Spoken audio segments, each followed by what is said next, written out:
আহলুল হাদিসরা কখনোই তাকলিদ করতে পারে না, অন্ধভাবে কাউকে মেনে নেওয়া।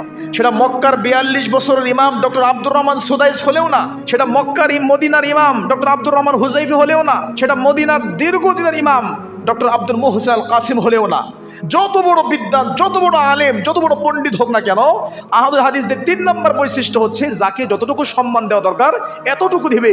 ভক্তি শ্রদ্ধা করতে করতে তাকে পীরের জায়গায়, গাউসের জায়গায় সম্মানের এতটুকু উপরে নিয়ে যাওয়া, এটা কখনো আহলুল হাদিসরা করতে পারে না। বাড়াবাড়ি ছাড়াছাড়ি এটা আহলুল হাদিসের মধ্যে নেই। একটু আগে আমাদের নাইম ভাই বলছিলেন যে আমাদের মধ্যে তো একরকম এমনটা চলে আসছে, শায়েক পূজা বা শায়েকের বেশি আনুগত্য, শায়েক যেটা বলে সেটাই জেনা।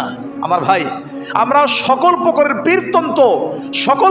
পীরতন্ত্র এবং অন্ধ তাকলিদ থেকে এগুলোকে বিসর্জন দিয়ে কোরআন এবং বিশুদ্ধ সুন্নাহর আমরা শপথ নিয়েছি মৃত্যু পর্যন্ত আমরা কোরআন সুন্নাহর প্রতি থাকবো, এটাকে প্রচার এবং প্রসার করব। কোনোভাবেই কোনো ব্যক্তিকে অন্ধ অনুসরণ করে বা তাকে কিছু বললে বেয়াদবি হয়ে যাবে, তাকে এভাবে মূল্যায়ন করতে হবে, এমন চিন্তা আমাদের মাথায় নেই। আল্লাহ আমাদের বোঝার তৌফিক দান করুক, আমিন।